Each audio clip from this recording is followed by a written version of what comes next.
Hello, Palo Alto. Today is Friday, February 5th, 2021, and InFocus starts right now. Embarcadero Road. Walk sign is on the crossing.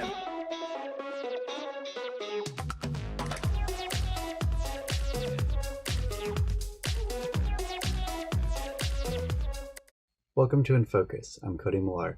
This week sure feels a lot longer than 7 days, but we hope we can make your next 10 minutes a lot more interesting. Starting off today's show, we look into how a Pali student has taken his passion for basketball and statistics, resulting in a new computer program. Statistics have always played a big role in sports, serving as a barometer for success rates for players and teams as a whole. In recent years, the development of sophisticated sports analytics has affected every aspect of sports, from game day coaching decisions to the definition of what makes a player the right fit for a specific team. Andrew Lee was a great fit for Pali's varsity squad last season, playing a pivotal role as a guard. When I found out that Lee was passionate about not only playing basketball, but also for analytics, and that he had developed and coded a program to predict the NCAA tournament, otherwise known as March Madness, I wanted to learn more right away. My name's Andrew Lee. I'm a senior at Pali, and I play varsity basketball. Andrew's decision to create this program came from his passion for computer science. In terms of why I chose computer science, I think computer science is just I think there's this perception of computer science just this nerdy and geeky thing, but I feel like it's really cool how computer science can be used for essentially anything in the world. Anything you think of nowadays, whatever you're interested in, there's always some type of computer science aspect to it. And I never thought that sports would ever be related to computer science or math or data or whatever, but a couple years later I'm now doing March Madness brackets and trying to predict it with data I found online and downloaded. So I think it's really cool how if you really want to be involved or just learn about anything else, I think computer science gives you a unique angle into that field of study. Andrew was able to combine his passion for computer science with his love for sports. He started looking at sports analytics. I think I'm interested in sports analytics because of my overall interest in math. I think it's a really unique combination to be able to essentially involve a lot of statistics and numbers in the game of sports. The next step for Andrew would be using sports analytics to code a program and predict sports matchups. To do this, Andrew chose a huge challenge, March Madness. I chose March Madness because it's one of the biggest challenge, I guess, statistically and trying to predict, because there's around 9.2 quintillion combinations to get a perfect bracket, and only one of them will yield a perfect bracket. So obviously a big challenge, but something that I always try to solve. Andrew had never taken on a programming challenge like this before. However, his persistence through struggling is what allowed him to finish the program. One of the first big challenges in developing a program was collecting enough data to train a model to actually predict the tournament.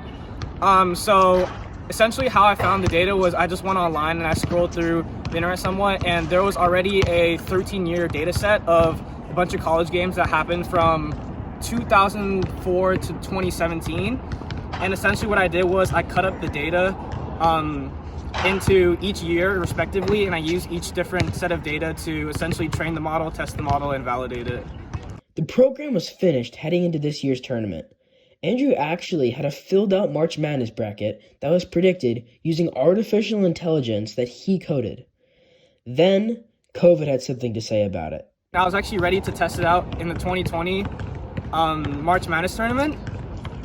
So since it got canceled, I can essentially say I'm perfect until anybody proves me wrong. Even though he's not gotten the chance to test out his work, Andrew still learned a lot from his experience coding the program to predict matchups. I think the biggest takeaway in developing a program is that our world can be so readily analyzed through numbers, but at the same time I think there's also other components in how to analyze the March Madness tournament. I don't think it's all numbers. I think numbers can only say so much about the game of basketball. Andrew has big plans for the future. I think I plan on entering the field of computer science in college. I'm not sure about the future plan yet. I hope to be involved in type of a startup or in the world of sports analytics. It may come down to that in the future. I love to become an NBA GM. I think that'd be a really unique position that only 30 people hold in the world. But being able to be involved in a small startup that where I can like chase my own passions and like create like what I'm really like interested in would also be like a really cool alternative as well. So I don't know. I'm just trying to explore as many things related to computer science right now, and who knows what happens. Whether he becomes an NBA GM or decides to do something else relating to computer science, Andrew has found his passion at a very young age, and he has a bright future ahead of him. Until next time, this has been Max Bonstetter reporting for InFocus. Thanks for that, Max. And while Andrew is local to Poway, just across the street at Stanford, the football team had a swift return in the fall season after concerns over safety in the field.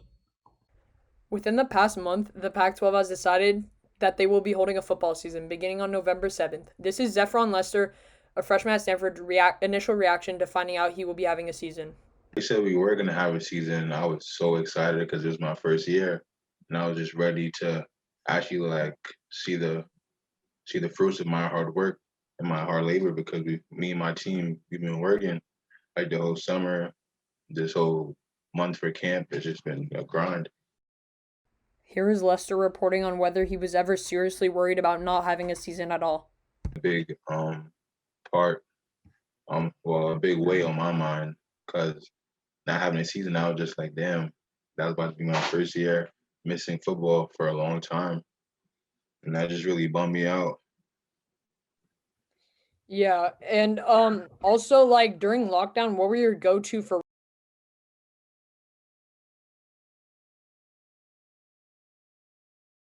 In the lockdown, they actually had sent us conditioning and strength packets. So I would just, regarding the working out and like weightlifting, I would go to one of my trainers' gym, and they would like have all the equipment there that I need to do the weightlifting aspect. Then for the conditioning aspect, I would just go to a field around my house and just do it.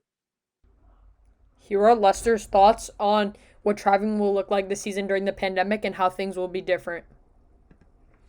You do so. I don't really think it's like going to be any different, because we still have to stay in the hotel and do that, but we'll just be wearing a mask and like probably socially distancing. For InFocus, I'm Vinny Braga. That does it for today's show. Be sure to check out our website, subscribe to our YouTube channel to watch previous content, follow us on Instagram to engage with our content, and Twitter for updates and breaking news. Until next time, I'm Cody Millar, and this has been InFocus.